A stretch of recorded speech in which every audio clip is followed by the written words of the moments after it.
Muy buenas tardes, queridos amigos y amigas.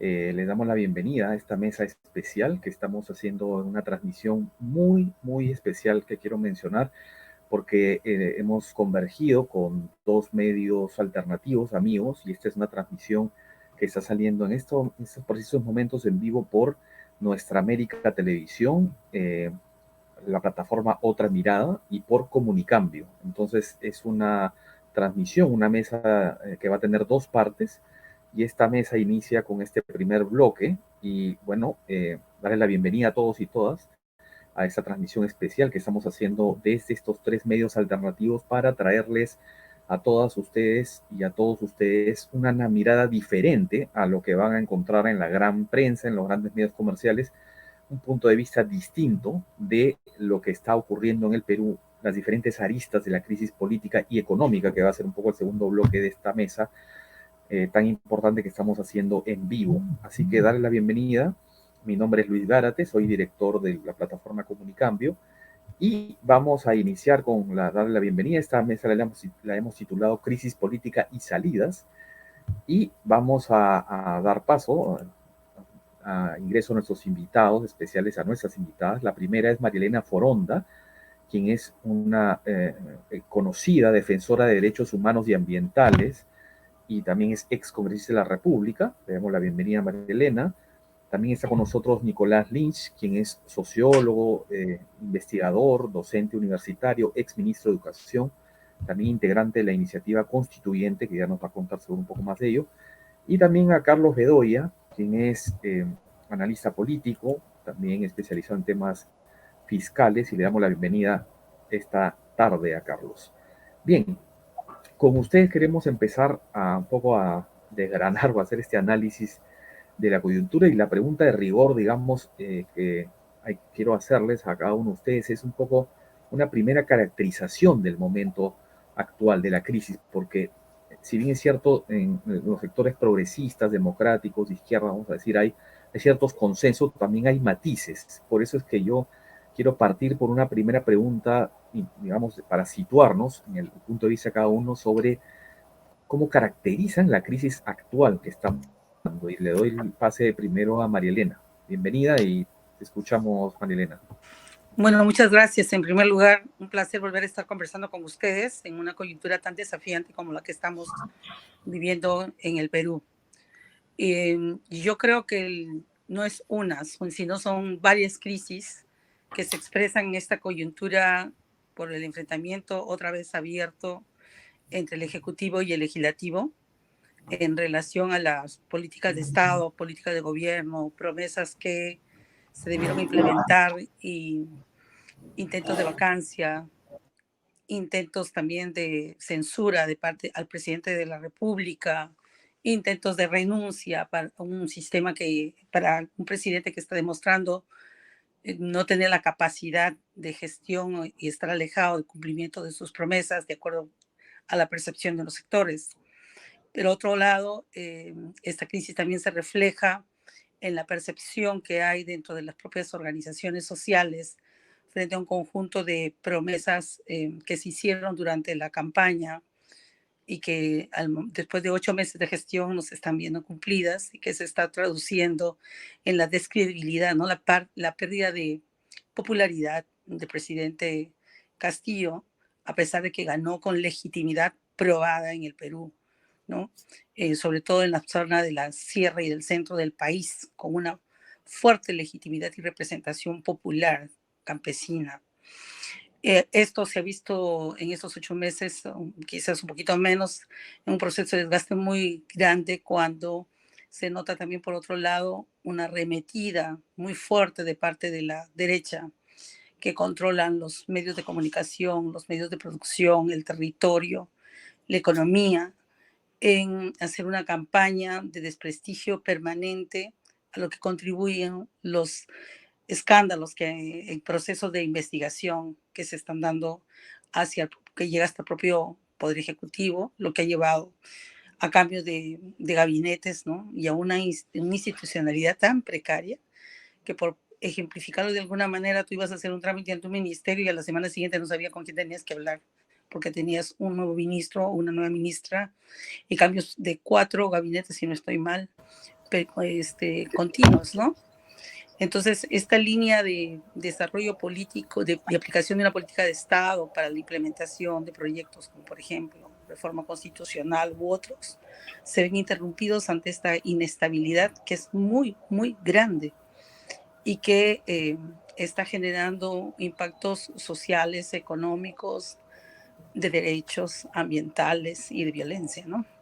Eso es lo que a mí así contextualizo esta crisis, una crisis como si estuviéramos en un ejecutivo en piloto automático, un presidente muy pragmático para algunas decisiones, cada vez más alejado de una propuesta programática inicial.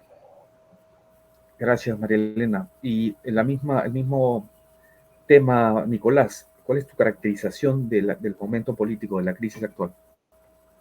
Bueno, mi saludo antes que nada a todos los presentes y la felicitación a Comunicambio, a Nuestra América Televisión y a Otra Mirada por haber hecho este esfuerzo conjunto que ojalá persista y nos dé orientación hacia el futuro como medio alternativo. Me parece bien importante.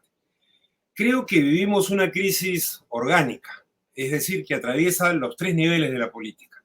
La coyuntura, no solo los últimos meses, el régimen político, o sea, la institucionalidad estatal, los últimos años, y más que eso, el Estado que aloja lo inmediato, el gobierno y el régimen. O sea, vivimos una crisis de los 3 niveles de la política y por lo tanto bastante grave, ¿no? Si la pandemia nos dio crisis sanitaria y crisis de hambre, la última alza de precios ha golpeado sobre las dos, ¿no? Y nos hace ver, y esto es lo importante, nos hace ver en esta coyuntura lo profundo de nuestras miserias.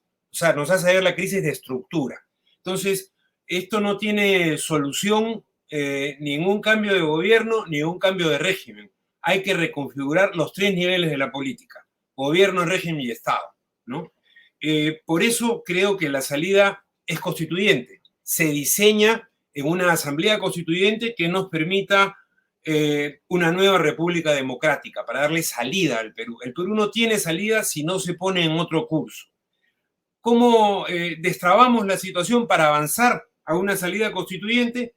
No hay, digamos, camino perfecto, ¿no? No hay camino perfecto por lo complicado y lo profundo de la crisis, ¿no? Entonces yo creo que hay que establecer prioridades si es que no hay camino perfecto.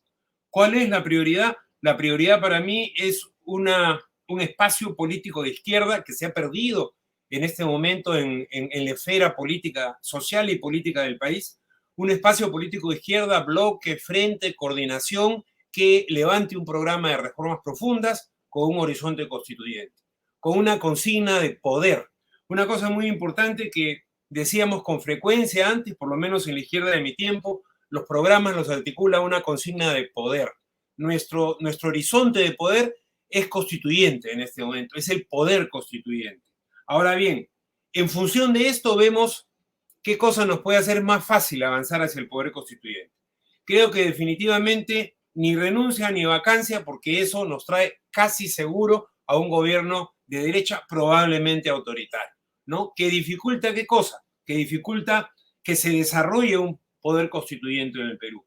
La posibilidad de una convocatoria de elecciones en el corto plazo yo la veo también complicada, pero no es una alternativa tan mala, creo yo, como las dos anteriores. Pero yo por eso pondría la prioridad en este momento en un espacio político de izquierda que levante un programa de reformas profundas y un horizonte constituyente. Me parece que a eso es lo que tenemos que apostar. Gracias, Nicolás. Y tú ya has dado bastantes pinceladas sobre un poco las alternativas sobre las que vamos a regresar ahora, un poco las inmediatas, digamos, y este horizonte constituyente sobre el que queremos regresar en breve, porque ese es uno de los temas centrales de esta conversación. Y Carlos, también, tu entrada, ¿cómo caracterizas tú desde tu punto de vista este escenario? Coméntanos. Ya, bueno, me sumo a los saludos de Nicolás, gracias. Y me encanta estar aquí con ustedes y además con Nicolás y Marilena, también contigo. Es un gusto coincidir y discrepar también, ¿no?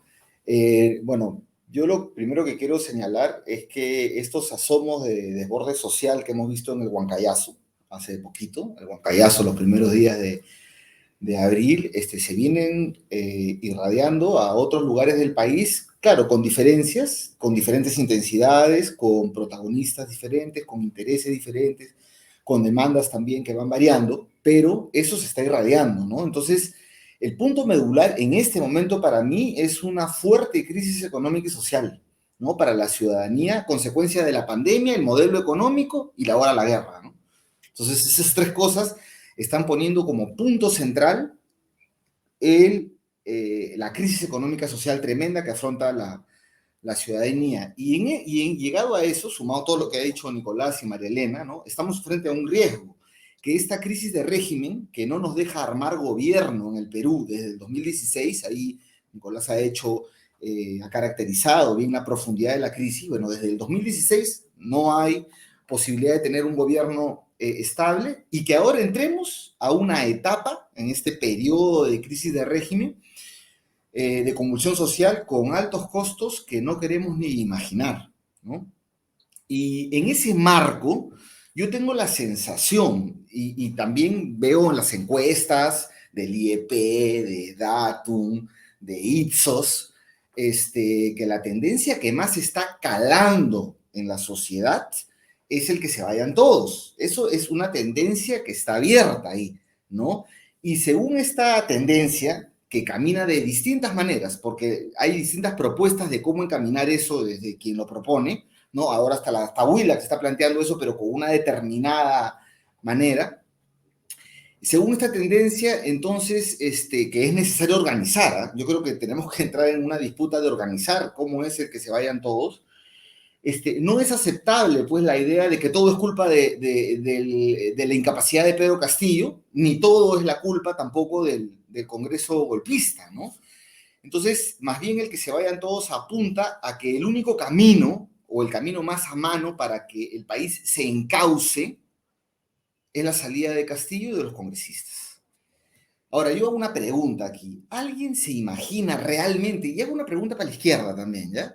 Porque a raíz de lo que ha sucedido en Nuevo Perú, de los encuentros, del encuentro de ayer, que hubo de la Unidad Popular, del encuentro de la izquierda en el local de Patria, yo pregunto, ¿alguien piensa realmente piensa que Castillo puede darle un curso al país? ¿Mm? Ni siquiera me refiero a relanzar un gobierno de izquierda, ¿no? Que es un poco la idea de Anaí Durant, ¿no? Sino siquiera conformar un gobierno estable. ¿Alguien piensa que eso es posible? O del otro lado, ¿es posible que el Congreso le pueda ofrecer, el actual Congreso, a la sociedad peruana, en términos de reformas urgentes que se necesitan, algo en esta situación tan difícil? Digo, la respuesta para mí es un rotundo no, ¿no? Sin embargo, hay un problema en que se entrampa esta tendencia del que se vayan todos, ¿ya? Y son dos posturas que están primando en el ambiente político. La primera postura, ya, pero esas posturas en realidad están fuera de la realidad desde mi punto de vista, están planteando una falsa polarización y unas falsas salidas. La primera postura es de la derecha golpista, ¿no? Es que ante el fracaso de la vacancia, la solución es que renuncie Castillo y que se quede el Congreso, ¿no? Esa es una salida golpista, pues, ¿no? Y que el Congreso se quede hasta acabar su mandato en el 2026, y bueno, al margen de las variantes en la transición, de que si viene Dina Boluarte, de que si preside Alba, lo que sea, esta alternativa es más mediática que social, y ahí está lo que señalaba María Elena, ¿no? De la alternativa, que esto de los grandes medios. Además, la impulsa una derecha súper, hiper desprestigiada en el Congreso, y que difícilmente va a poder llevar a cabo eso, de que se vaya Castillo y ellos se queden. La segunda postura, y aquí ya voy terminando, que yo veo en el ambiente político, es más ilusa todavía, ¿no? Y se centra en que el problema es solo el Congreso, y que por lo tanto el presidente lo debe disolver y en su reemplazo convocar una asamblea constituyente. O eso es un poco lo que ha dicho Lourdes Huanca en ese evento armado por el gobierno ahí en Huancané, ¿no es cierto? O lo que han declarado algunos dirigentes. Entonces, Basta ver la performance de Castillo para darse cuenta que Castillo no es capaz ahorita ni de matar una mosca, así le den un matamoscas, ¿no? Entonces, no tiene fuerza para salir de la crisis con medidas económicas, no tiene fuerza para eso porque el problema ya es político, menos aún para cerrar el Congreso y luego armar un gobierno estable y debe convocar una constituyente. Y respecto a la constituyente, ya que está acá Nicolás, yo quiero decir una cosa antes de pasar, que es la siguiente. Desde mi punto de vista, una nueva constitución, en la lógica de consigna de poder, como señala él, es un documento de paz. Luego de que se ha resuelto una tremenda confrontación que cambia la correlación de fuerza en el entendido de que alguien tiene que perder, como dice Beto Adriansen, ¿no? Alguien tiene que perder. Entonces firmamos un armisticio y eso es una nueva constitución. Y en este caso se entiende, de la propuesta de la izquierda, es que las élites del poder económico son las que tienen que perder o las que pierden para que un documento de paz se extienda y ahí ganemos los demás. Yo pregunto, ¿ya estamos en ese punto? No creo. Por eso saludo lo que Nicolás dice del horizonte. Y yo siempre me he opuesto a que sea como táctica, ¿no? Además, yo digo, ¿qué constitución saldría de la actual correlación de fuerzas? Y lo peor todavía, ¿no? Para la propuesta de Perú Libre, ¿no? Yo digo, si Castillo no pudo convocar una asamblea constituyente en su punto más fuerte, que fueron las 2-3 primeras semanas de gobierno, con Bellido ahí, que era su bandera, ¿cómo la va a plantear en su momento más débil? En fin, yo termino esta parte diciendo que ambas posturas que están en el ambiente político y que polarizan al país no responden a la realidad y solo prolongan la crisis. Gracias, Carlos. Y precisamente sobre lo que has dicho, creo que quiero regresar con ustedes en el sentido de que efectivamente hay tendencias que se han visto en algunos comunicados, en posturas públicas de los partidos de izquierda. En el encuentro del día 27 de marzo pasado, digamos, hubo una postura crítica en general al gobierno, también a la derecha golpista, pero, digamos, luego de ese encuentro se han matizado. Hay posturas, como bien decía Carlos, que le dan todavía un beneficio de la duda, consideran que puede, eso lo ha expresado un poco las centrales, GTP, ¿no? Y algunos otros sectores de izquierda que le dan beneficio de la duda y que creen que todavía hay un proceso en disputa y pueden haber presiones y agenda social para virar a una agenda de cambios. Pero hay otros sectores que, como bien expresaba Carlos, más bien consideran que ya no hay salida y están sumando más a la tendencia el que se vayan todos. Y hay matices más y menos. Yo quiero preguntarles a ustedes a qué tendencias se adscriben o en todo caso, qué piensan. Es decir, ¿es posible todavía que el presidente Castillo pueda enrumbar, con él podamos, digamos, resolver la crisis, o ya, como dicen otros, más bien, es imposible, como ha dicho Carlos, para él, ¿no? Es imposible avanzar con él y, digamos, tendría que haber otro escenario, que hay que dibujarlo un poco. ¿Cuál sería ese escenario? La salida de Castillo, que asume la vicepresidenta Dina Boluarte, o ella tendría que también, probablemente no duraría. ¿Qué escenarios plantear ahí? ¿Cuáles son esos escenarios, María Elena? ¿Cómo ves tú desde tu punto de vista? Avanzando un poco también en la reflexión que mis compañeros han hecho, ¿no? De las salidas. Entendía que primero estábamos en el diagnóstico. En la perspectiva que estamos viendo aquí son los escenarios que ya han planteado. El tema de la vacancia no procede más, porque tú no puedes volver a vacar al presidente por una cosa ya que ha sido superada. Sí, y además porque no tienen los votos suficientes dentro del Congreso como para llevar a la presión de parte del Partido Morado y de otras organizaciones de que forzar una renuncia de presidente Castillo tampoco es algo que se va a poder conseguir, porque tampoco políticamente no tienen la correlación de fuerza suficiente como para poder lograrlo, ni tienen tampoco el interés de hacerlo. Yo no veo en el presidente Castillo la voluntad de asumir una posición autocrítica, madura, que diga, bueno, ya saben que hasta aquí llegué nada más y ya me voy, y por lo tanto venga la vicepresidenta Dina Boluarte a corregir o a seguir con el programa que inicialmente nos hemos comprometido, ¿no?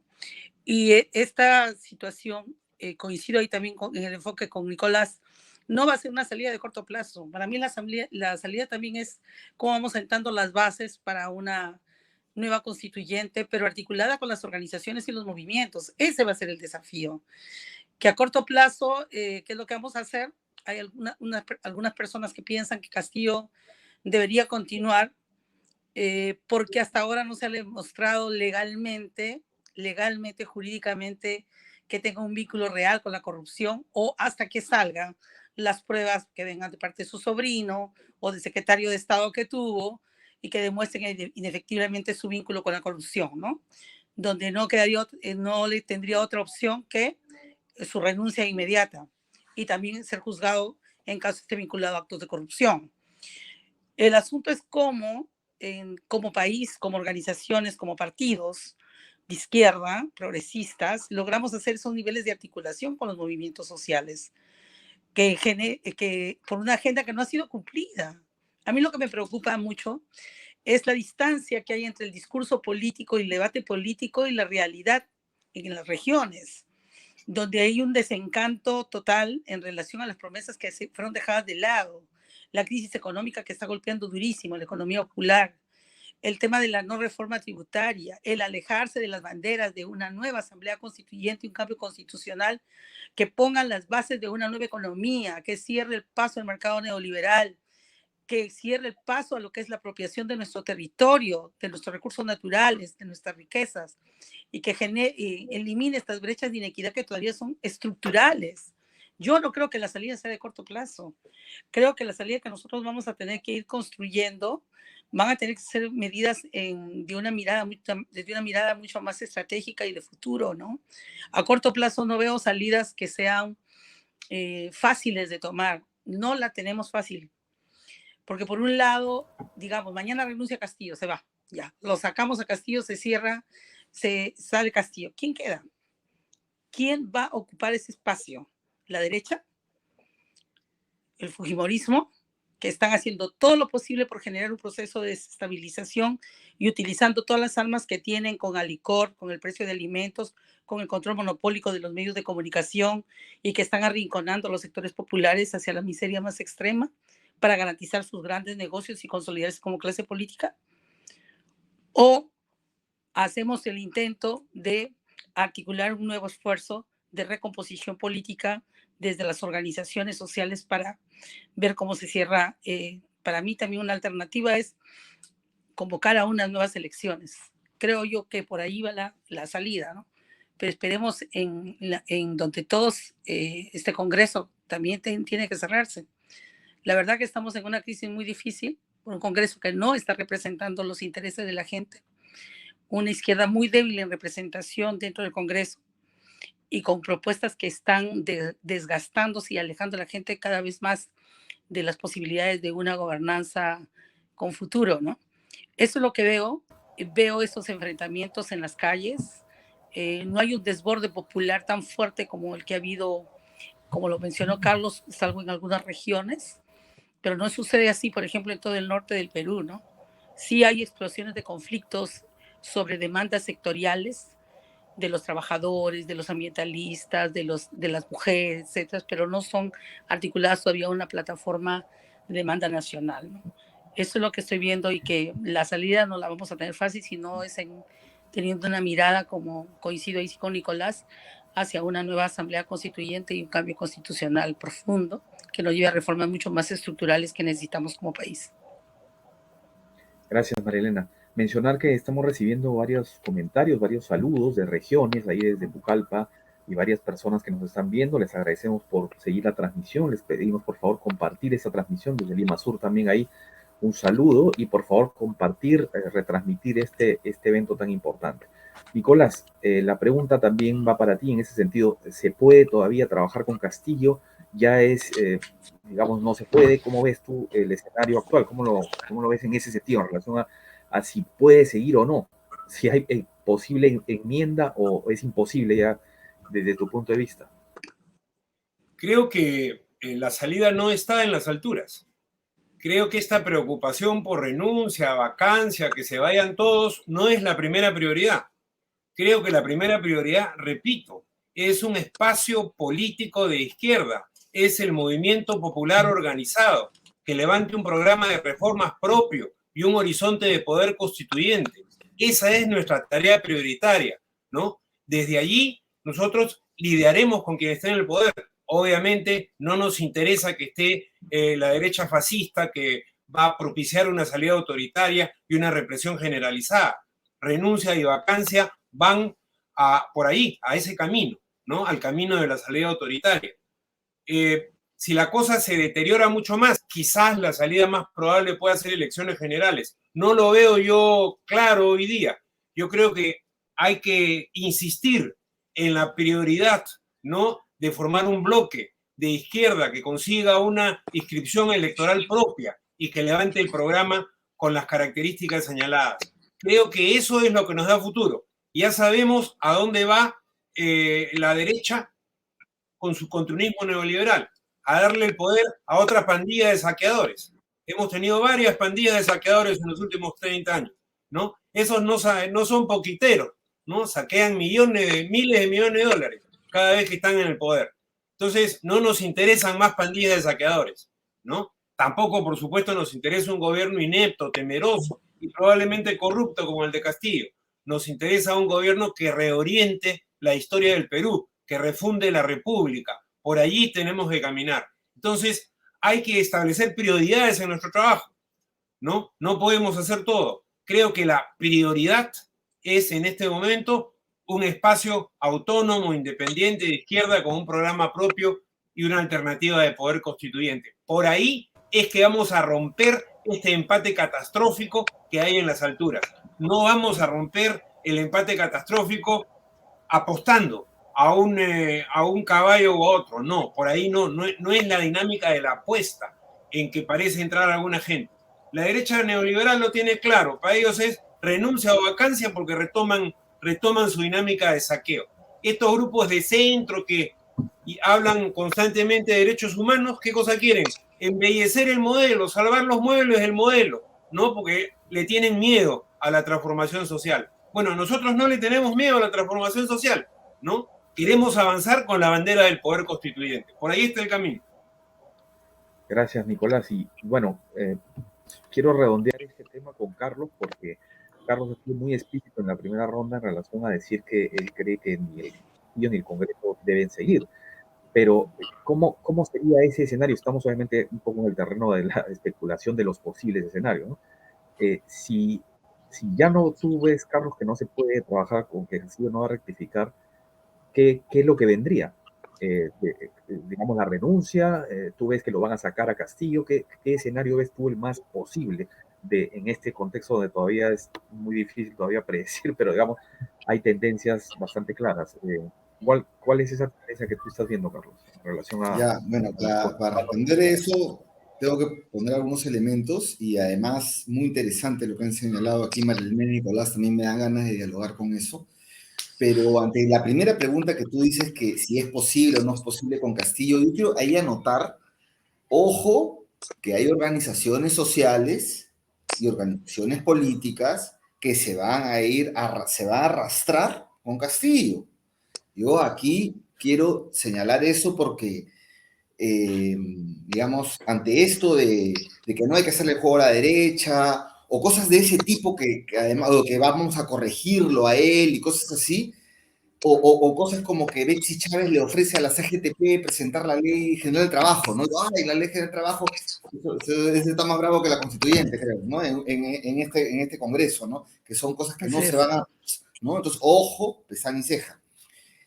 Y quisiera decir que hay que mirar el ultimátum que le ha hecho la Asamblea Nacional de Gobernadores Regionales al gobierno. Y le ha dicho, señor, al gobierno y al Congreso, miren, han dicho dos cosas. Al gobierno le ha dicho, recomponga el gabinete, se va a Torres y además recomponga toda la alta dirección en todos los ministerios. Hablan de viceministerios y directores de programa. O sea, sacar a todo Perú Libre de ahí.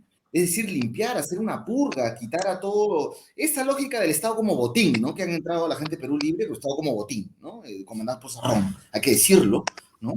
Y le ha dicho al Congreso, oigan, hagan las reformas constitucionales que directamente van contra la subsidiariedad estatal y un montón de cosas que ya no aplican para solucionar la crisis económica. Él ha dicho, y si no lo hacen, nos vamos a plegar a que se vayan todos. Los gobernadores regionales, la Asamblea Nacional, ojo, bueno, eso puede discutir nada menos, ¿no? Si a ello le sumas la protesta social creciente en diferentes regiones que se están planteando los paros agrarios, Puno, Cusco y tal, que eso puede derivar en una convulsión. Yo no sé si esto sigue así. Eso te dice que esto es insostenible y que esa insostenibilidad es del Ejecutivo y del Legislativo. Eso es real y es nacional, ¿no? Y en este punto yo quiero resaltar una falsa tesis que es la siguiente, que señala que la protesta social que se ha iniciado en el Huancayazo es una maniobra a la derecha, que como no pudo vacarlo, ahora va a desordenar las calles y tal. Ninguna organización política, ni de derecha ni de izquierda, conduce las recientes movilizaciones sociales, por más que se hayan querido montar, como vimos en Lima, el fujimorismo, que se ha querido montar o en Ica, ¿no? Entonces, el APRA, ¿no? Eso no lo están conduciendo y yo no creo que lo puedan capitalizar.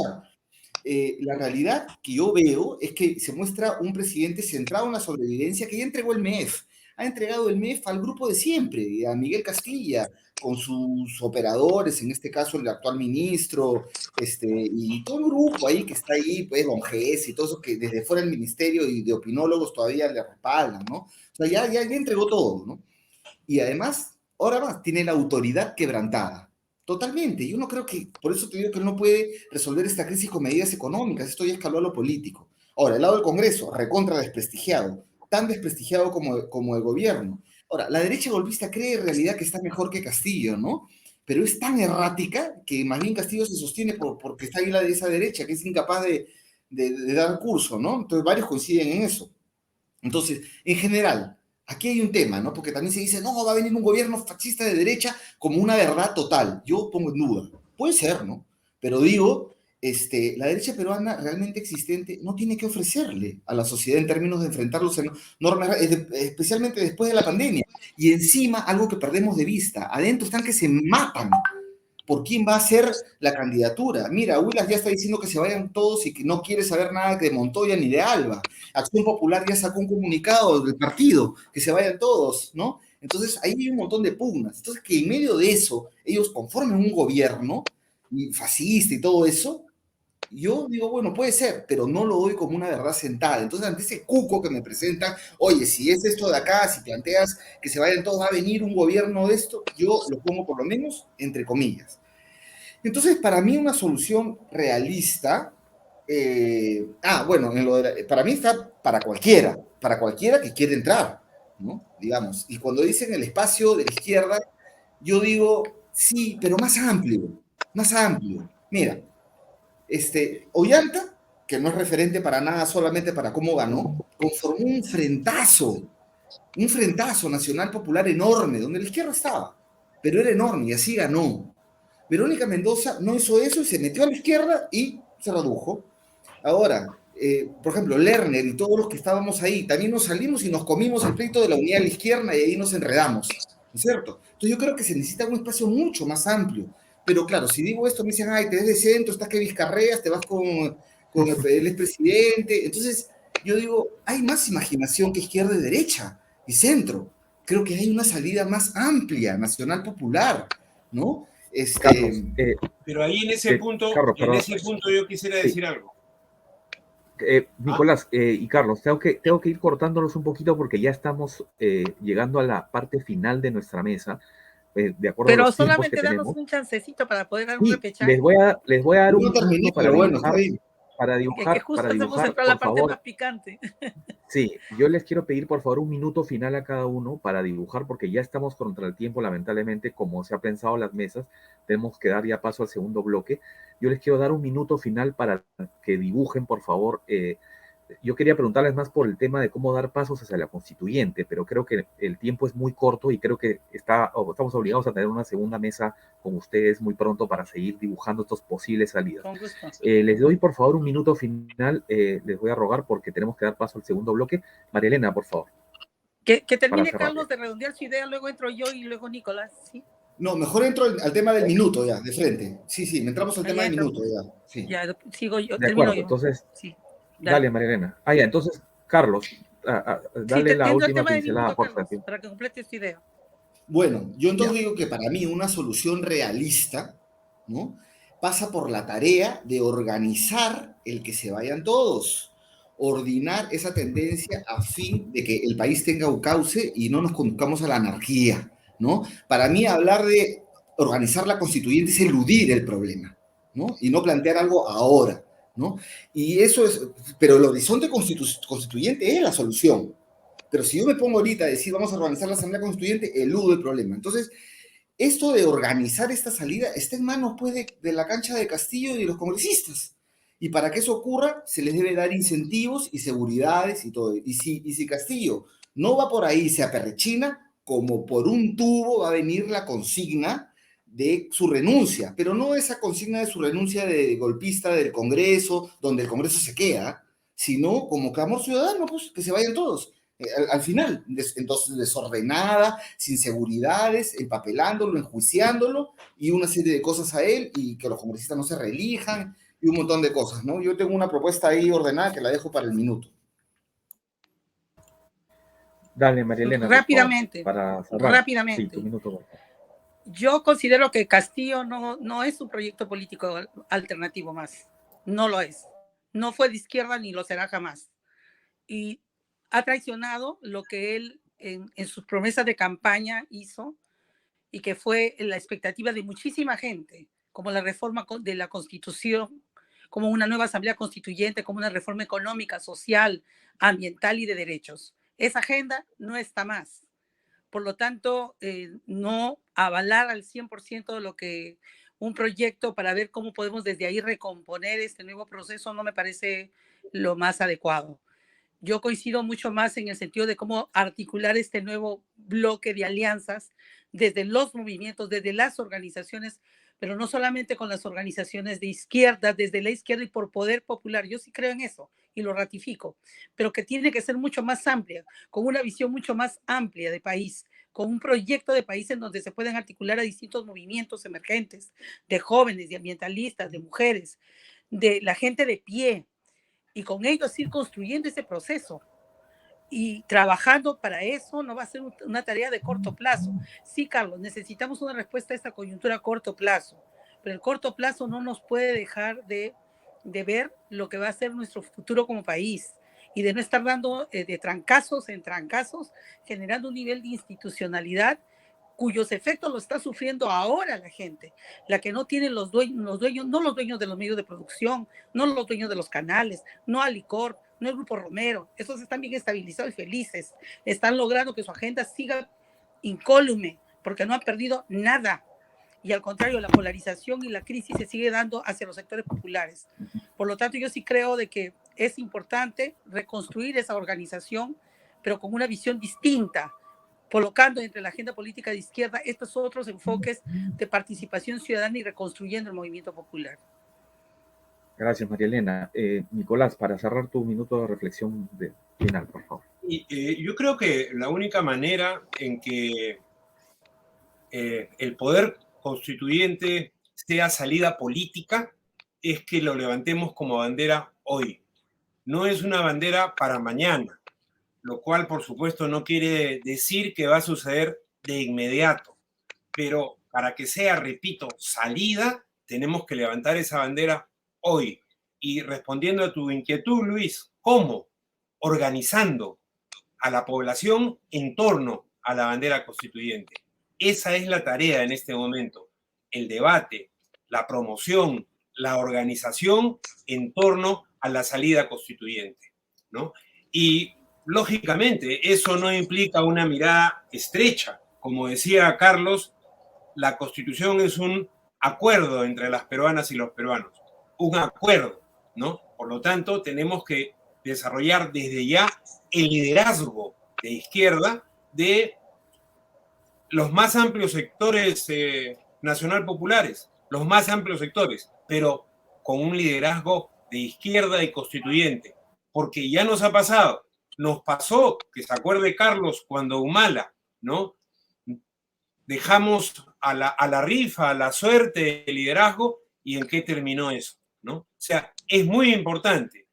Tenemos que sacar la lección del liderazgo de izquierda para agrupar, repito, a una mayoría nacional. Y es en el trabajo de organización que se consigue esa mayoría para poder tener una salida constituyente a la crisis.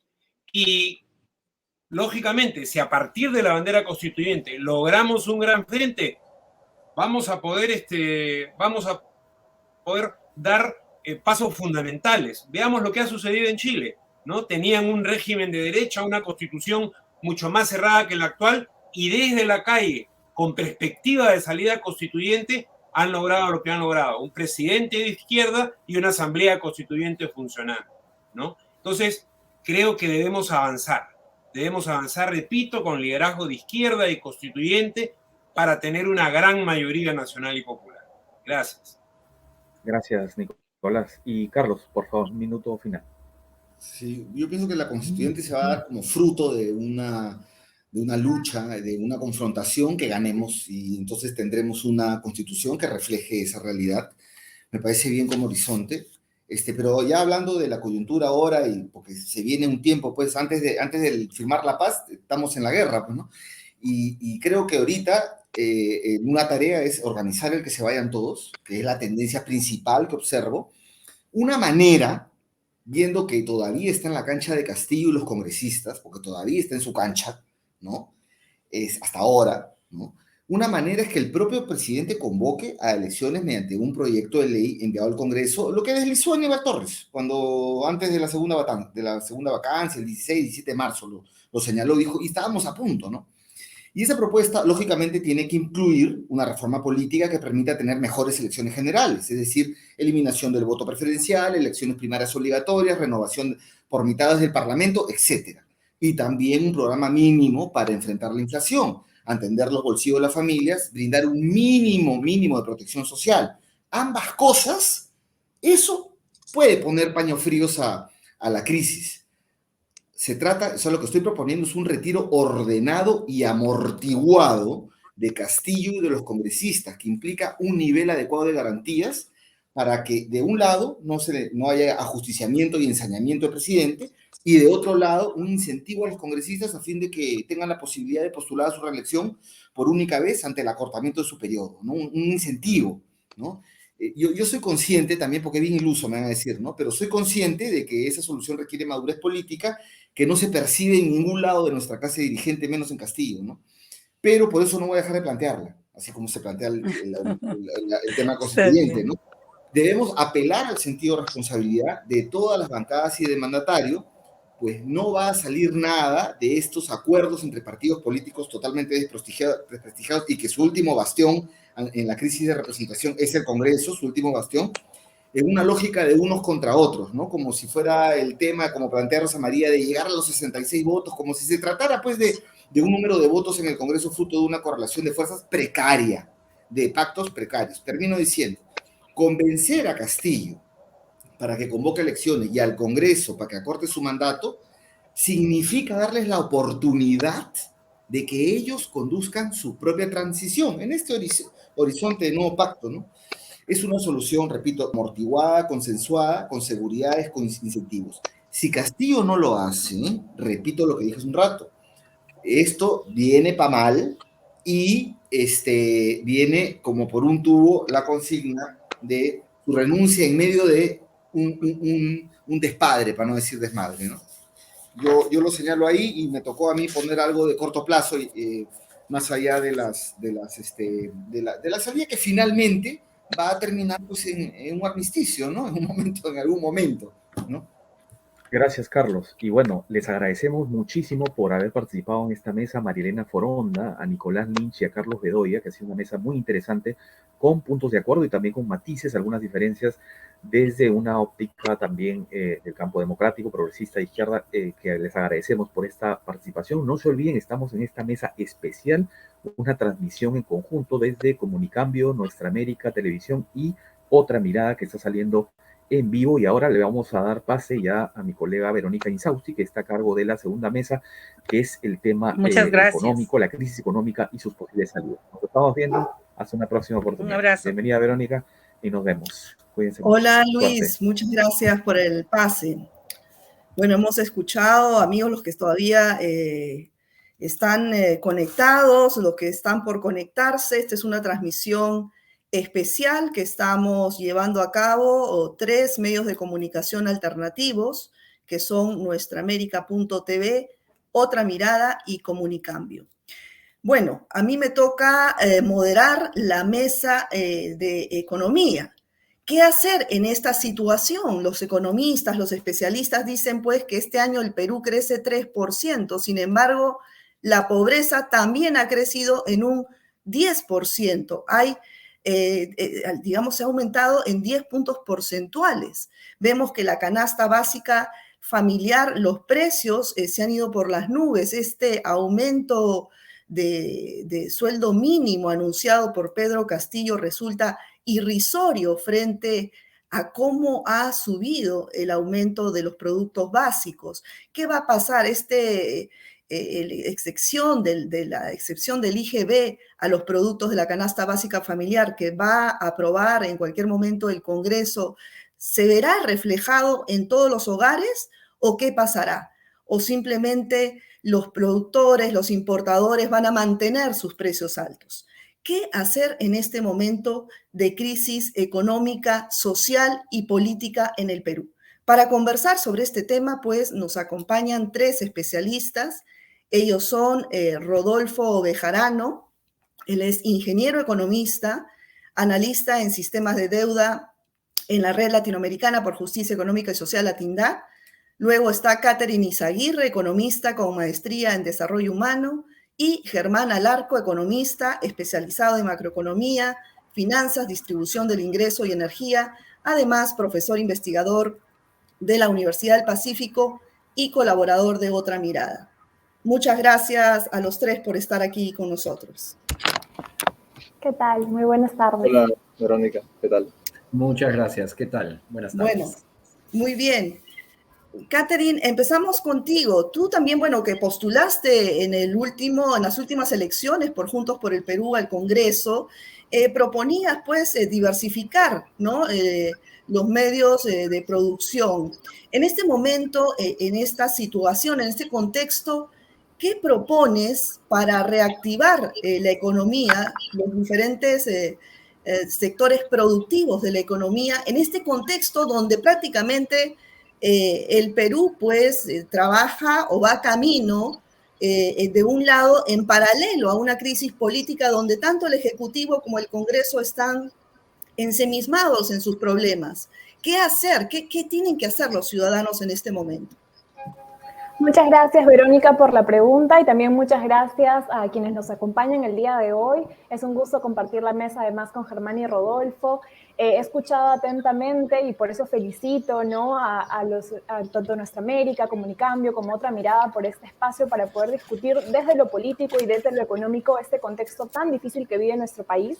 De hecho, hoy es 11 de abril, se cumple un año desde el paso a segunda vuelta de justamente el ahora presidente Pedro Castillo y Keiko Fujimori. Creo que este año nos permite hacer un balance entre lo que, bueno, ocurrió, todo el proceso que hemos vivido de superar la crisis del COVID-19 y hoy que nos enfrentamos con una nueva crisis, ¿no?, que tiene factores externos, evidentemente, pero que también tiene de fondo un Estado con, como hemos visto, muy poca capacidad de liderazgo, ¿no? Y se mencionaba al inicio, tú mencionabas muy bien, Verónica, que hay una alza de la pobreza en general de 10 puntos. De hecho, en mayo vamos a ver cuánto bajó la pobreza en el año 2021, cuando salgan las cifras más actualizadas de la pobreza por parte del ENAO.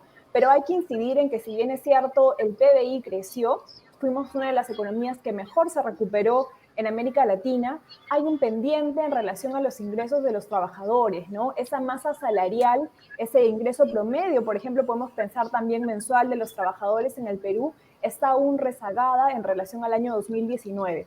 Entonces, si tenemos hogares peruanos, familias peruanas que aún no logran recuperar sus ingresos familiares, sus ingresos en general en este contexto, esta situación se agudiza aún más con la crisis de precios, ¿no es cierto? Lamentablemente, el Estado peruano, en este contexto de shock externo, en este contexto en el cual vivimos, según la ONU, por ejemplo, la inflación alimentaria más alta de las últimas décadas, ¿no es cierto? En ese contexto se requería un liderazgo fuerte, ¿no? Se requería un liderazgo que articule políticas en distintos sectores para poder enfrentar esta alza de precios y lamentablemente no se hizo, ¿no? Yo quisiera hacer referencia a lo que está haciendo Chile el día de hoy, ¿no? El presidente Boric ha anunciado un programa muy ambicioso de 3.000 millones de dólares que se llama Chile Apoya, ¿no? Y Chile Apoya incluye, por ejemplo, elevar el salario mínimo en más de 500 dólares, ¿no? En el Perú ni siquiera estamos llegando a 300 dólares con esta última alza que se está proponiendo para mayo. Implica también para ellos en Chile mantener esta política de transferencias familiares por emergencia que se extendió hasta junio y ahora se extiende hasta septiembre. ¿Por qué? Porque se entiende que la crisis de precios está afectando no solamente a las familias de pobreza extrema, sino en general también a las familias que están incluso en situación de vulnerabilidad, ¿no? Incluye también, y eso me parece importante porque es parte de una mirada estratégica, una especie de reactiva que apoye a los sectores productivos que aún están rezagados, ¿no es cierto?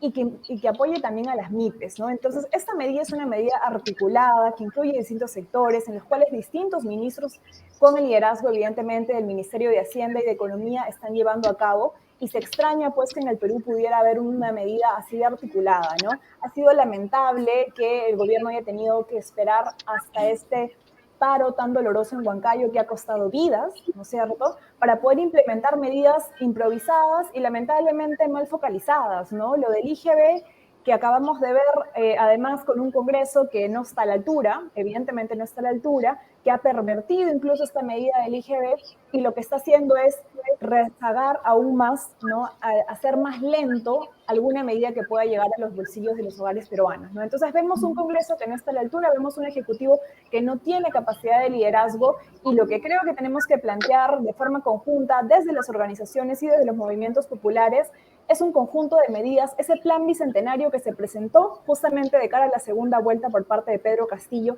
en alianza con organizaciones populares, reactualizarlo a este contexto actual, ¿no?, de crisis de los precios de la energía y de los alimentos, que incluyan medidas como, por ejemplo, ¿por qué no?, transferencias directas a los hogares como ya se ha venido haciendo. Tenemos, de hecho, un alza de ingresos fiscales el año pasado que dejó el ministro Pedro Franque de 17.000 millones de soles, que podría permitirnos, por ejemplo, el Yanapay, como bien mencionó el exministro Pedro Franque, costó 4.000 millones de soles. Entonces tenemos margen para poder realizar medidas que vayan a solucionar el problema ahorita y que se focalicen y que prioricen a las familias peruanas, ¿no? Lamentablemente las medidas que está poniendo en el centro el Congreso y también en el sentido del Ejecutivo no responden a la gravedad de la crisis, ¿no?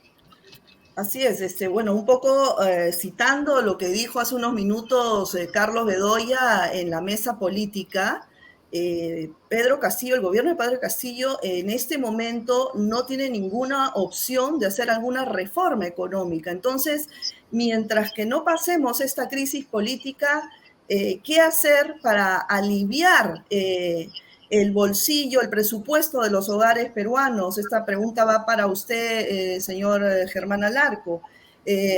Este IGB, esta medida de reducir o exonerar del IGB a los productos básicos, ¿es suficiente? ¿Qué más se podría hacer? Como medidas de urgencia, digamos. Así es. En primer lugar, quiero agradecer por la invitación, obviamente, a las tres organizaciones que se han unido para esta mesa económica. Lo segundo que quiero anotar es que efectivamente lo que tenemos adelante es una pandemia. Esta pandemia dejó severos daños en lo social, económico, y a esta pandemia se agregó un fenómeno que comenzó a vislumbrarse desde el 2021, 2020 finales, con los problemas en las cadenas logísticas, y de ahí ha derivado en este problema inflacionario que todos estamos viviendo. Esto es, tenemos una recuperación, como bien señalaba Catherine, que generó un crecimiento del producto del 13.3%, pero nada que ver en términos de los rezagos respecto a generación de empleo y empleo adecuado, y nada que ver en términos de ingresos. Nosotros acabamos de terminar un libro con Oxfam sobre los retos del mediano plazo en términos de que lo que se ve hacia adelante a propósito de la pandemia es que se ha intensificado el uso de las tecnologías de información y comunicaciones, inteligencia artificial y demás. Y el panorama que se ve al futuro se ve muy negativo. En ese sentido, tenemos que a estos problemas de mediano y largo plazo en términos de reducida generación de empleo, más desigualdad, mantenimiento de pobreza, se suma la inflación que nos va a generar un fenómeno de estanflación. Yendo a lo concreto, yo creo que obviamente las medidas que se han dictado son totalmente desarticuladas. Con lo único que estoy de acuerdo inicialmente es con la subida de la RMB. Sabemos que es insuficiente, pero es algo. Ni siquiera permite recuperar lo que ocurrió en términos de inflación entre abril del 2018 y febrero de este año. Pero algo es algo. Yo inicialmente estaba de acuerdo, digamos, nunca lo manifesté, me hicieron otras entrevistas en términos de lo del IGB y ISC, los selectivos al consumo, pero luego de haber visto las primeras reacciones, luego de oír los comentarios de un colega y amigo como es Pedro Franque, yo me lanzaría por el camino de los bonos, ¿sí? Y creo que esa es la salida más directa. ¿Por qué? Porque lamentablemente en este orden estructurado, entre comillas, la reducción del IGB y el ISC, en el caso de los combustibles, no se va a trasladar en el monto que se espera a los bolsillos de las familias. Aparte de ser un subsidio indiscriminado, a mí la verdad que tampoco me gustan cuando debilitan el Estado, porque pienso en un Estado con una presión tributaria subida del 16%, que es el nivel actual, hasta 23%, que es el promedio de América Latina, pero la urgencia requiere de más recursos a través de bonos, se requiere más ayuda para el campo, se requiere generación de programas de trabajo de empleo mínimo asociado a gobiernos regionales y gobiernos locales. Y eso es urgente. No he visto lo que comentaba Caterine en términos de el programa de Chile Apoya, pero obviamente nos llevan la delantera. No me gusta decirlo, pero es claro que nos llevan la delantera. Un tema en lo estructural, es decir, yo no creo que hay que trabajar el corto plazo y el mediano y largo plazo. Y asumo esta palabrita que está impuesta en el lenguaje, no mucho en el Perú, de la recuperación transformadora. Y la recuperación transformadora, que es un lenguaje de la Comisión Económica para América Latina, la CEPAL, hay que tenerla muy enfrente. Lamentablemente el gobierno de Castillo no asumió estas ideas cuando se les recomendó en su momento, y se trata de enfrentar los problemas económicos sociales en el corto plazo, pero con una mirada de mediano y largo plazo. Esto es, atendiendo los temas de diversificación productiva, de cambio de la estructura productiva, en fin. En lo concreto, yo creo que el gobierno debe no solo acudir a esto del IGB y ISC, que lamentablemente va a costar mucho dinero y van a tener pocos resultados, sino crear comisiones en Ocitran, en Ocinermin, en Ociptel, para revisar todas las fórmulas de fijación de precios de las concesiones otorgadas en las 3 últimas décadas. Y vamos a encontrar muchas aberraciones que es necesario corregir, tanto en el sector eléctrico, tanto en peajes, tanto en fijación de gas licuado de petróleo, donde tenemos una referencia del Mont Belvieu de Estados Unidos que no tiene nada que ver con el gas LP que importamos de Ecuador y demás, ¿no? Entonces, hay que trabajar los temas de las urgencias del corto plazo perfectamente vinculados con las necesidades y urgencias del mediano plazo, que son también tremendas. Gracias. Ahora, sí, gracias, señora Alarco. Ahora yo insisto en ver qué hacer en el corto plazo, porque ante esta situación política que no sabemos si este gobierno va a durar, no va a durar, si van a haber elecciones generales, en fin, ¿qué medidas concretas se pueden hacer? Ahora, Rodolfo, yo quería preguntarte, tú en tu última publicación titulada Flujos financieros ilícitos, impacto en la garantía de los derechos humanos, se realizaron varios hallazgos, ¿no? Pero creo que el principal es que pues se determinó que Perú pierde anualmente 10.000 millones de dólares en flujos financieros ilícitos del país. Esto, sumado a que se ha caído una reforma tributaria que trató de impulsar Pedro Franque, pero que incluso hasta el partido de gobierno boicoteó, ¿qué hacer? ¿De dónde sacar los recursos para, por ejemplo, un bono universal que coinciden mucho, no solo Caterine, Germán, Pedro Franque y muchas otras personas, de la urgencia, la necesidad urgente de un bono en este momento universal para un poco aliviar, darle un aire a las familias peruanas? Ahora, sobre ello, ¿de dónde sacar el dinero para ese bono, Rodolfo? ¿Qué alternativas habrían en este momento? Sí, bueno, gracias por la invitación y un saludo también a los colegas, la colega y el colega que están también en la mesa y a los que están viéndonos. Bueno, para comenzar, yo creo que hay que decir que los recursos están. Estamos ahorita en un contexto difícil, ciertamente por el tema de la inflación, pero también, por otro lado, estamos recibiendo recursos por los buenos precios de los commodities, ¿no? Básicamente por los metales. Entonces, ciertamente hay una mejor recaudación.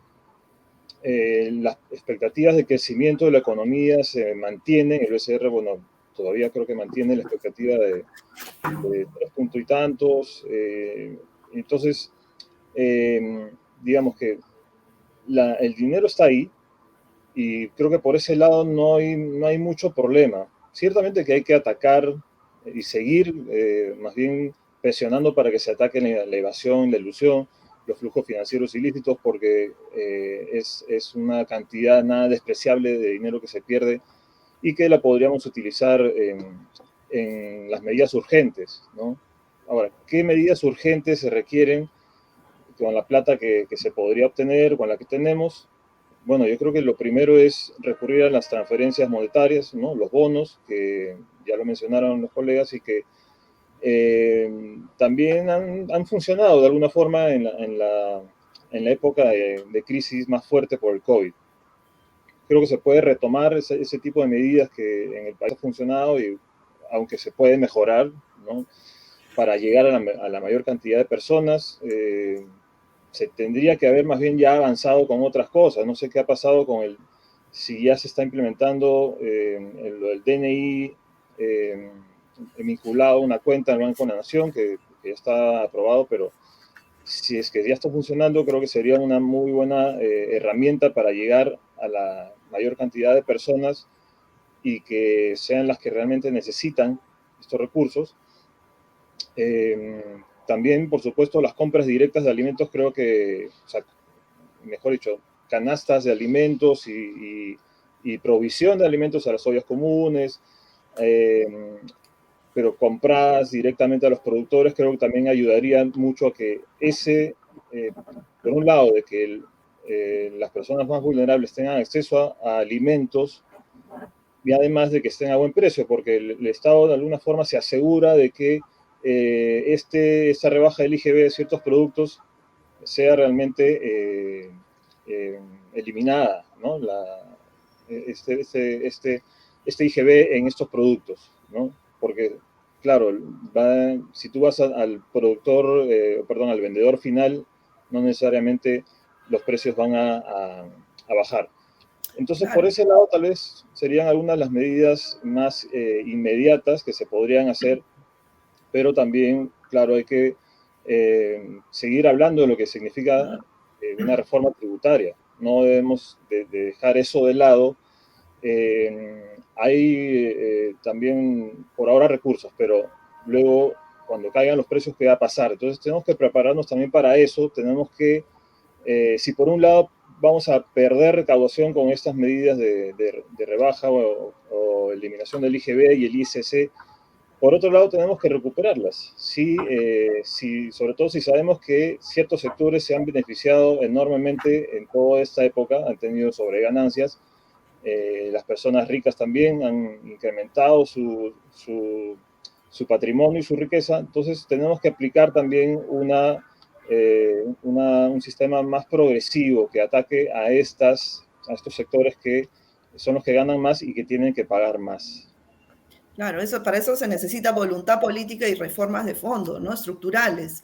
Ahora, mientras tanto, con este tema del IGB, por ejemplo, Catherine, ¿qué instituciones deberían intervenir, qué organizaciones del Estado deberían intervenir para que el destinatario final, los hogares, en efecto, vean la rebaja del IGB en los productos de la canasta básica?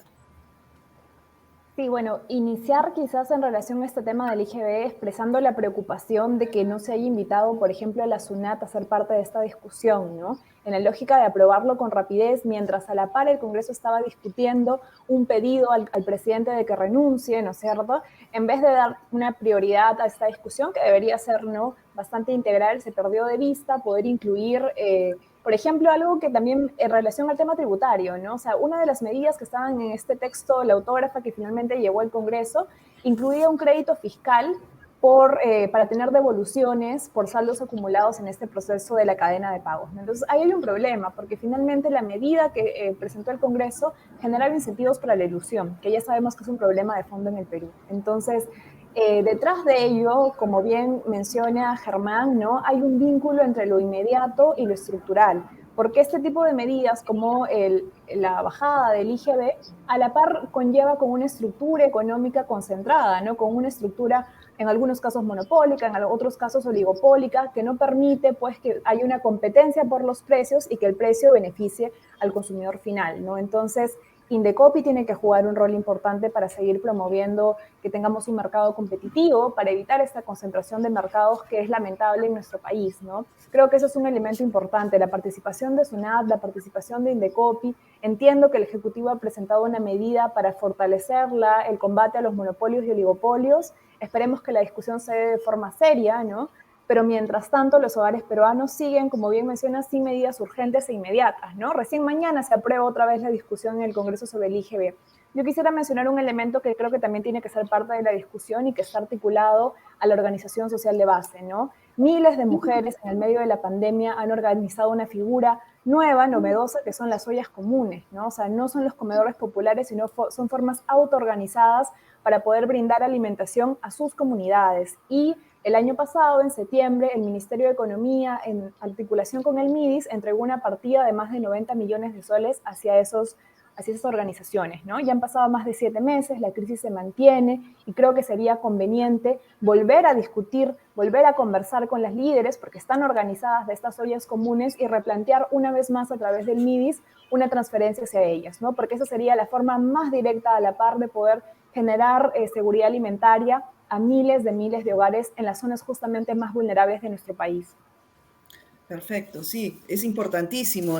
Bueno, definitivamente en épocas de crisis, las ollas comunes y las mujeres organizadas han jugado un rol estratégico, ¿no?, para poder salir de estos momentos de emergencia.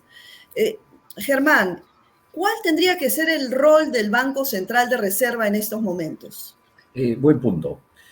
Un punto para acotar primero, como señalaba Rodolfo y también Catherine, nada más hay que revisar las cuentas monetarias del Banco Central para determinar que hay más de 70.000 millones de soles del gobierno depositados en el Banco Central.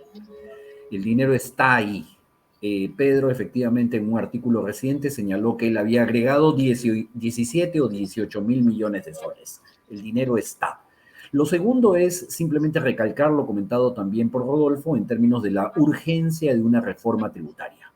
Nuestro retraso respecto del promedio de América Latina son entre 6 y 7 puntos porcentuales del producto. Nosotros recaudamos 12.000 millones de dólares menos que el promedio de la región. Es decir, que tenemos mucho espacio para mejorar. Y yo creo que un tema que quedó trunco fue el tema de la reforma tributaria, donde hay que trabajar el tema de paraísos fiscales. Hay 1000 cosas que yo creo que se pueden resolver fácilmente. Lo tercero, simplemente sobre esto, cuando uno ve la información de OCDE de presión tributaria, encuentra que el gasto en prestaciones sociales en el Perú es 2% del producto. El promedio de América Latina es 4% y el promedio de las economías miembros de la OCDE, esto se ve en los informes de ello, es 8%. Si queremos servicios suficientes y de calidad, no queda más que incrementar la presión tributaria. Lo cuarto que quiero señalar, a propósito de lo comentado por Catherine, es que se requiere un esfuerzo conjunto, donde participe el Banco Central, donde participe el INEI, donde participe Indecopi, que es fundamental, y que participen también todos los reguladores sectoriales. Y sobre el Banco Central, señalar que el Banco Central debe actuar con prudencia, ¿Qué significa esto? Lo que está haciendo es ajustar de manera progresiva la tasa de referencia de política monetaria. Eso lo han hecho en todos los países de América Latina y de manera más drástica que el Perú. Y yo creo que eso es suicida. ¿Por qué? Porque estamos trayendo la estanflación al Perú.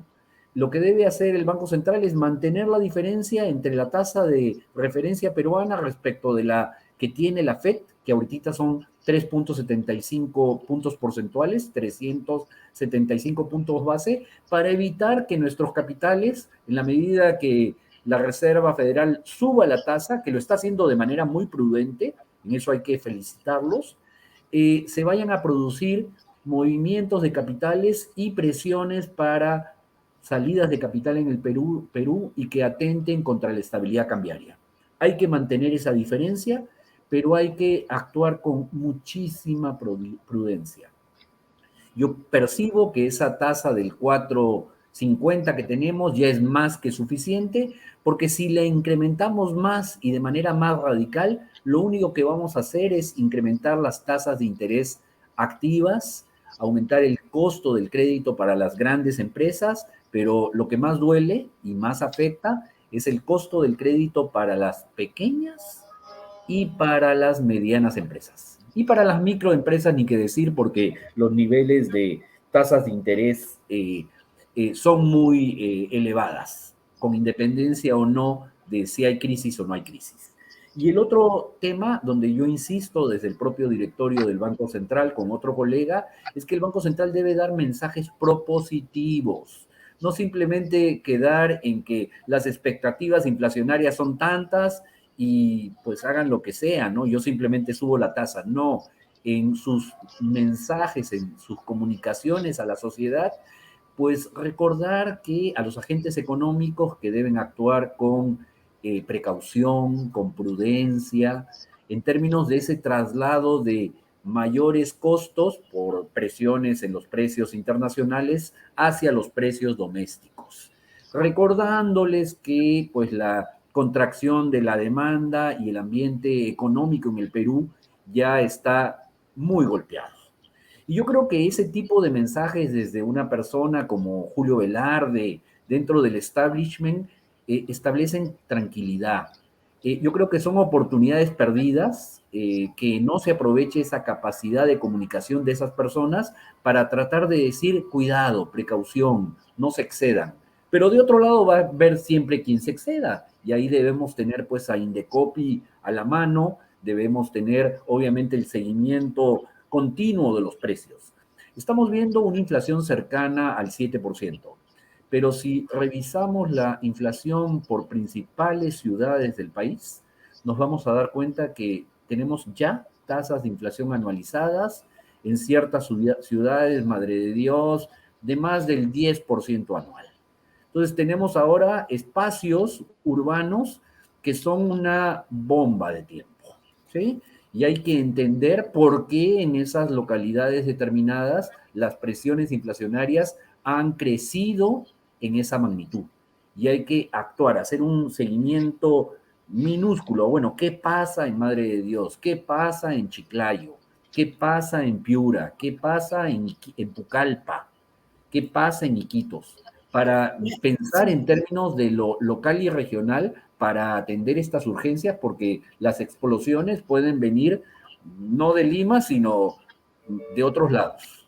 Seguramente del interior del país. Pero Germán, yo te quería preguntar, de esto que has explicado muy bien sobre el deber ser del Banco Central, ¿esto acaso en la realidad se está viendo? ¿Hay una flexibilización o una voluntad política de flexibilizar las políticas dentro del Banco Central hacia lo que tú propones?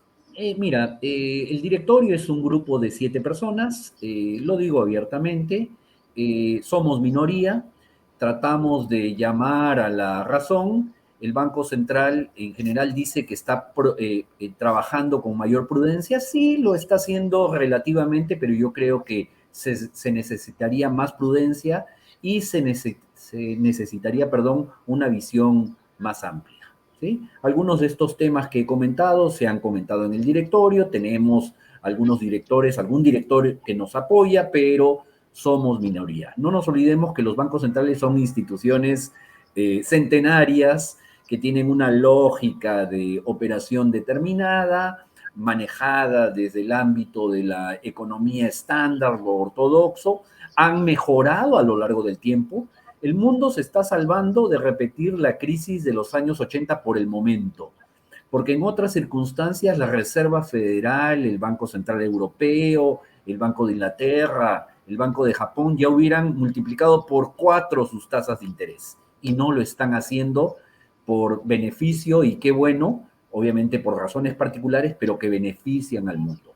Estas enseñanzas que nos muestran ahora esos bancos centrales de las economías desarrolladas debemos internalizarlas, y ellos mismos han hecho un manejo muy diferente al de la crisis financiera internacional y que ahora pues es más precavido, es más, reconoce que el origen de esta inflación es una inflación por el lado de la oferta, no es un problema de exceso de la demanda y no hay que dar el golpe para frenar todo de un solo golpazo, porque eso sería dramático. Entonces, esa prudencia que observan los bancos centrales de los desarrollados deben ser capturadas por nuestros bancos centrales. Si vemos lo que está haciendo Brasil, horror, ya están en más del 10% en tasa de interés de referencia. Si vemos lo que está haciendo México, horror también, ya están en más de 6,5%.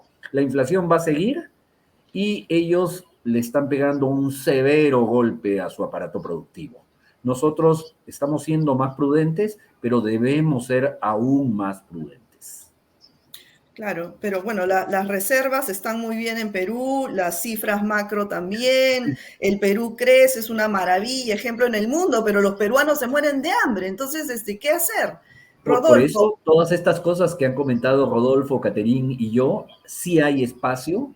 Yo creo que la salida por el lado de, ¿cómo se llama?, del selectivo y el IGB, tienen limitaciones. A mí no me gustaban desde el arranque, las acepté, pero ya reflexioné. No, mejor las ayudas directas. Bueno, Rodolfo, quería tocar contigo el tema de los DEX, de los derechos especiales de giro, que se entregaron el año pasado a todos los países, a Perú también le tocó un buen porcentaje, pero que el gobierno no lo utilizó para programas sociales de emergencia por estos efectos de pospandemia, en fin, sino que lo puso en reservas. En este momento, ¿hay posibilidades de sacarlo de las reservas para utilizar ese dinero, esos DEX, en programas sociales de urgencia? ¿O ya no se puede? Es una pregunta bastante compleja, ¿no? Y creo que va en la línea de lo que Germán también comentaba. Primero porque el BCR tiene ya, ¿no?, una cierta inercia, la mayoría de los que están ahí, obviamente Germán ya nos ha dejado claro que, bueno, hay un grupo que piensa distinto, pero se mantienen, digamos, las políticas conservadoras de siempre. Lo que le interesa al BCR, sobre todo en materia de reservas, es tener más reservas, ¿no? Y cuando llega este tipo de canalización de recursos a través de derechos especiales de giro, bueno, se acumulan en las reservas y quedan ahí. A pesar de que, bueno, ha habido todo un análisis de parte de Latindad de que, bueno, no hay necesariamente que ser tan ortodoxos y esto se puede destinar también a gasto público, que algunos países lo han hecho, pero claro, tiene que tener su procedimiento. Pero acá ciertamente no ha habido esa voluntad.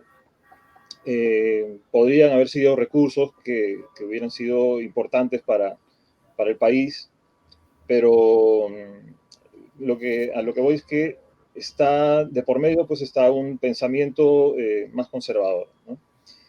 Ahora, también, bueno, tenemos por otro lado el tema de la Fiscalía Internacional, ¿no?, que ya lo mencionaba también Germán.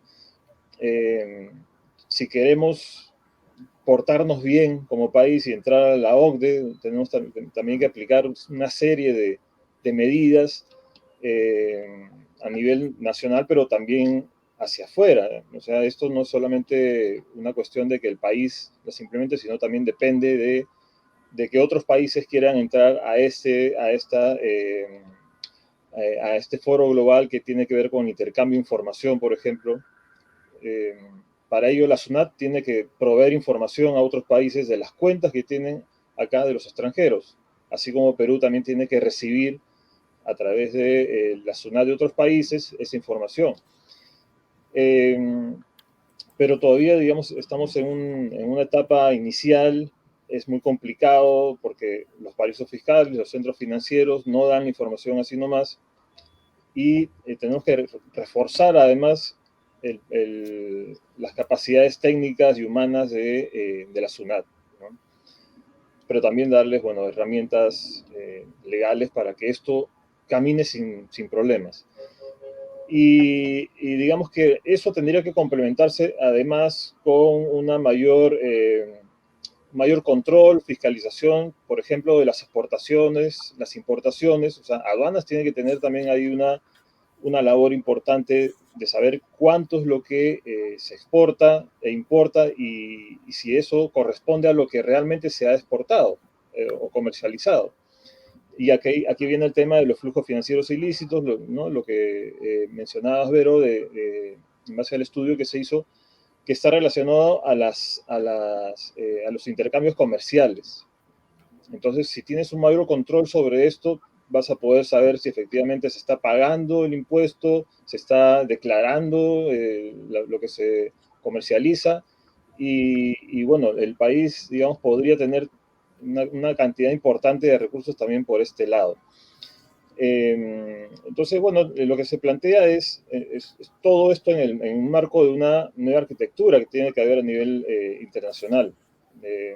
También en tema de la deuda, no debemos dejarlo de lado, porque si bien ahora estamos en un nivel de endeudamiento bajo comparado con otros países, esto puede cambiar en el mediano plazo, porque nos estamos endeudando en los últimos meses o 2 años, sobre todo por la pandemia, y esto va a repercutir más adelante, ¿no? Entonces tenemos que prepararnos para eso también, tenemos que empujar como país también cómo a nivel internacional se pueden dar estas negociaciones o mecanismos de reestructuración de las deudas que solo alcanzan algunos países con graves problemas y países de ingresos muy bajos, pero no alcanzan a los países de ingresos medios, por ejemplo, como nosotros.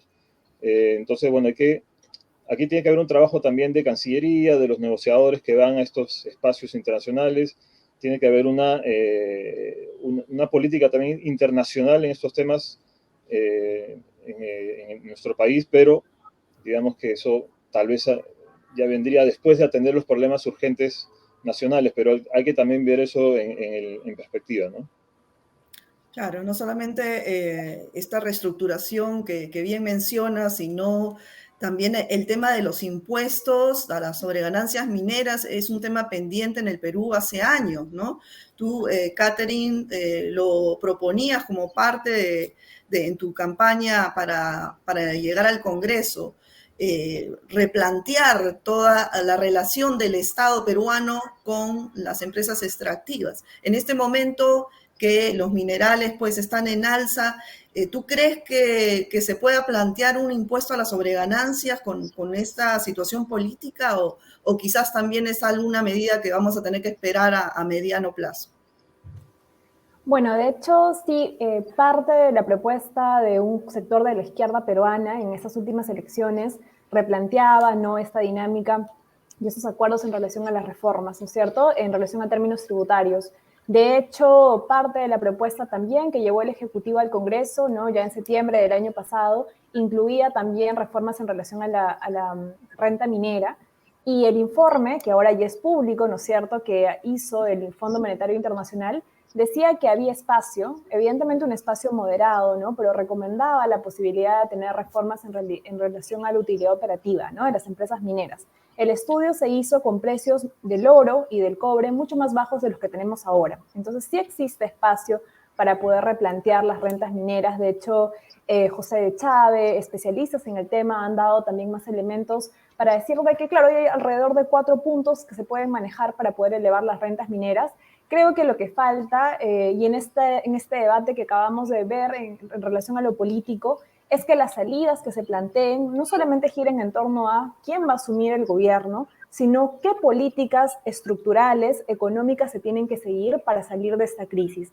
Porque los hogares peruanos lo que ven desde hace más de 5 años, de 2017, son dinámicas y tensiones entre el Ejecutivo y el Congreso en relación a quién tiene el poder, pero nadie soluciona los problemas de sus bolsillos y de su capacidad de acceder a derechos, ¿no? La educación, la salud, lo que hemos enfrentado en el COVID-19, demuestra que hay un olvido por parte de políticas que promuevan el bienestar y el desarrollo de los hogares peruanos. Entonces creo que la propuesta, ¿no?, de salidas a esta crisis tienen que incluir una agenda de reformas de fondo, estructurales, que incluyen muchos elementos que se han discutido en esta mesa, ¿no? Lo que mencionan tanto Germán como Rodolfo de una reforma tributaria, cambiar un poco esta estructura oligopólica de concentración de mercado, fortalecer sectores productivos, ¿no es cierto? Salir un poco de esta lógica de primario exportadora tan lamentable para nuestro país, ¿no? Y también darle un apoyo a las MIPES para que puedan consolidarse, ¿no? Entonces, una reforma estructural integral es lo que el Estado peruano requiere, y quien asume ese liderazgo creo que es un poco el reto que tenemos que tener, y evidentemente conversar con las regiones, ¿no? Me parece muy valioso lo que señala Germán de que si vemos el desagregado de la inflación, Moquegua, Chachapoyas, ¿no? Huaraz están más del 11% con una tasa de inflación interanual. Entonces ahí hay un riesgo muy fuerte de que este malestar se generalice en las regiones de nuestro país y que evidentemente hace años están pidiendo cambios de fondo, ¿no? El centro y el sur peruano piden cambios de fondo estructurales, por ejemplo, en relación a la masificación del gas, que es otro pendiente también que tiene que ser parte de la discusión. Y creo que se requiere un liderazgo que lamentablemente el presidente Pedro Castillo no está teniendo, el ministro Oscar Graham tampoco. Parece que hemos vuelto a una especie de piloto automático, ¿no? Solamente reaccionando pasivamente a las situaciones que se vienen aconteciendo. Entonces creo que es necesario mayor liderazgo, claridad y un diálogo potente con las organizaciones sociales de base que piden, que exigen cambios estructurales que no solamente atiendan lo inmediato, ¿no? Así son cambios de fondo que piden los peruanos y no solamente en Perú, ¿no? Hay una corriente a nivel mundial que se está hablando de un nuevo consenso social. Y esta es la última pregunta sobre este punto, porque ya nos ha ganado el tiempo, lamentablemente, probablemente en un minuto y medio cada uno. ¿Cuál sería la propuesta para poner en debate nacional este tema de los cambios de fondo, de un nuevo consenso, de un nuevo pacto social? Germán, contigo primero, Sí, por favor. yo simplemente anotar que hasta en el Foro Económico Mundial, que se reúne todos los meses de enero en Davos, Suiza, se habla de un gran reinicio. Y el gran reinicio parte de un nuevo consenso social, parte de lo que es la reducción de las desigualdades extremas y parte en la transición ecológica. Cuando llevamos esta discusión a la CEPAL en América Latina, se habla de la recuperación transformadora, hay hasta recetarios para aplicar, donde se habla de un nuevo consenso social, se habla de una urgente reforma tributaria progresiva. Tercero, se habla de la transición ecológica, se habla de la reducción de las elevadas desigualdades diversas que hay, y lo último, la transición ecológica. Es decir, lo que está ocurriendo en el mundo no lo vemos en el Perú. Nosotros nos miramos a nuestros ombligos, miramos el corto plazo. Quería anotar 3 cosas. No hay necesidad de tocar lo de los DEGs. Los recursos sobran. Todo el endeudamiento externo del año pasado se ha depositado en el Banco Central. Todos esos recursos deben ir canalizados al otro tema que nos faltó, la inversión pública. La pregunta es, ¿qué hemos hecho en términos de la reforma estructural del sector salud? Nada. Y tenemos los recursos a la vista. Yo también soy enemigo absoluto que los recursos de inversión pública, de endeudamiento externo se canalicen al gasto corriente. Hay que canalizarlos a los programas de inversión pública. Y sobre lo último, metiéndome en lo político, yo no creo en que se vayan todos, en absoluto. Este gobierno lo ganó una línea política determinada. Lo que hay que hacer, 2 cosas en lo político, estuve escuchando lo que plantearon los amigos y colegas, que se convoque a un primer ministro progresista con autoridad y que se juegue a ver qué se puede hacer. y que incluya esta agenda de la recuperación transformadora. Y lo segundo, yo no creo la Asamblea Constituyente lo que debe hacer, y se le sugirió a Pedro Castillo, soy testigo, es convocar, como se hizo en la época del gobierno Paniagua, a un grupo grande, plural, abierto, que escuche a la sociedad, liderado por constitucionalistas progresistas, para avanzar en una propuesta de cambio, retomando lo que ha trabajado el Acuerdo Nacional. Yo creo que el que se vayan todos nos lleva, que se vayan todos y nos vamos al precipicio con las mismas reglas. Hay que aprovechar este mal gobierno en cómo está y a ver qué se puede sacar hacia adelante, aprovechando su orientación, porque el se vayan todos nos va a colocar en los brazos de los movimientos conservadores y de derecha. Con eso termino. Muchísimas gracias. Muy bien. Muchísimas gracias, Germán. Rodolfo, ¿tú qué propones para activar este debate a nivel nacional sobre un cambio en el consenso social? Bueno, creo que la primera acción que debería, o por lo menos discutir, es tratar de ser lo más soberanos posibles en términos económicos.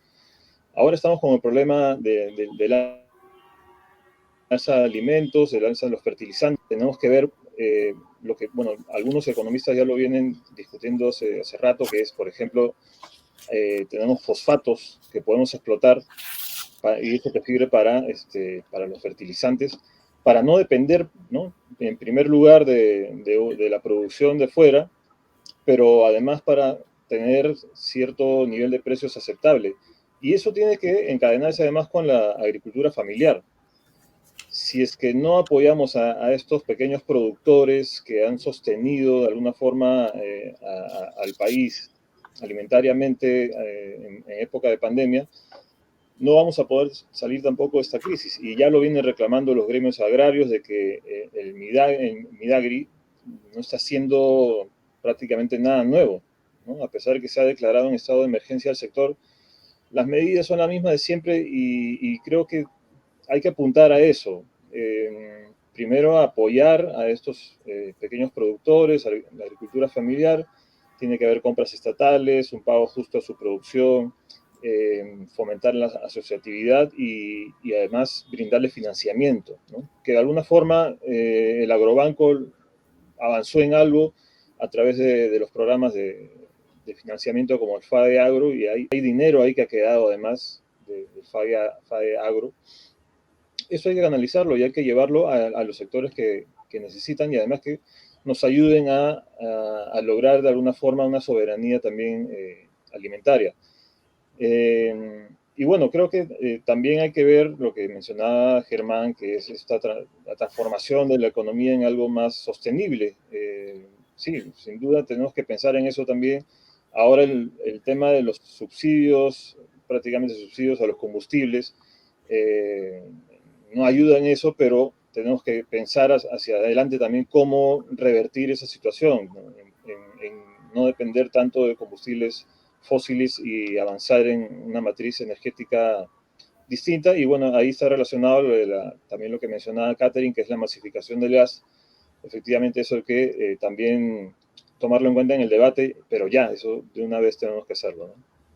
Claro. Muchísimas gracias, Rodolfo. Catherine, te damos la última palabra a ti sobre, en 1 minuto y medio, por favor, cómo activar estos temas de, digamos, de estructuras, problemas estructurales que tenemos que solucionar en el Perú, ponerlos en una agenda nacional, pero claro, las recetas las conocemos todos, pero ¿cómo activarlos, no? Sí, bueno, yo coincido en que, bueno, la verdad es que discrepo con que se vayan todos si es que no está claro que finalmente la solución a esta crisis no le va a dar la derecha, no le va a dar la ultraderecha, ni siquiera el centro, ¿no?, que a veces tiene unos guiños con la derecha en la política económica, ¿no?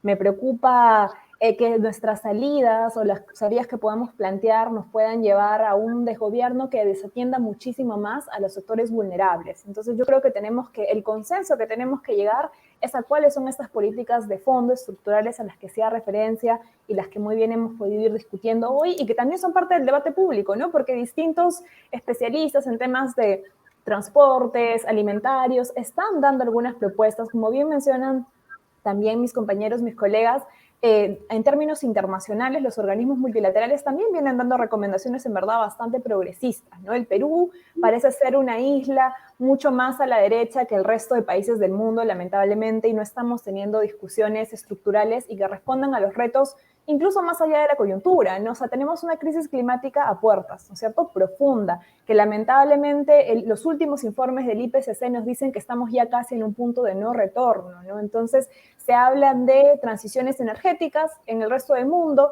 Europa, obligado por esta crisis del petróleo, está pensando alternativas de transición energética. Nosotros tenemos gas natural, que puede ser una energía de transición, ¿no es cierto?, pero no estamos realmente poniéndonos al reto de pensar medidas estructurales. Yo creo que las organizaciones sociales populares, de mujeres campesinas, de clase trabajadora, tienen que liderar esta exigencia y creo que hay que movilizarnos. Me parece muy bien y muy válida la movilización que hubo este jueves por parte de la CGTP con otras organizaciones para exigirle al presidente Castillo no que renuncie, sino que cumpla con sus propuestas de campaña, tanto en la primera y la segunda vuelta, y que realmente sea pues un gobierno del pueblo, como enuncia, que realmente pueda atender a las demandas de las grandes mayorías. Yo creo que cambios a nivel de gabinete de ministros podrían permitirnos tener a personas que estén orientadas a una lógica transformadora, ¿no? Y esperamos que puedan presentarse en el marco también de discusiones con el Acuerdo Nacional, que creo que ya se ha puesto también en parte de la propuesta del Ejecutivo, se puedan incluir estas reformas transformadoras que el país necesita. Hay un 30% aún de peruanos que dice, que espera que el gobierno pueda seguir la línea transformadora, porque hasta ahorita no lo están dejando gobernar. Entonces yo creo que se requiere pues un presidente con mucho mayor liderazgo, con un premier con mucho mayor liderazgo, que esté orientado a transformar el país y no solamente a apagar incendios, ¿no? Bueno, muchísimas gracias, Catherine. Fue Catherine Izaguirre, Germán Alarco y Rodolfo Bejarano quienes participaron en esta mesa Economía Peruana, ¿qué hacer? Muchas gracias por su participación y por sus propuestas. Muchas gracias a ustedes y a todos. Gracias. Muchísimas gracias, un gusto.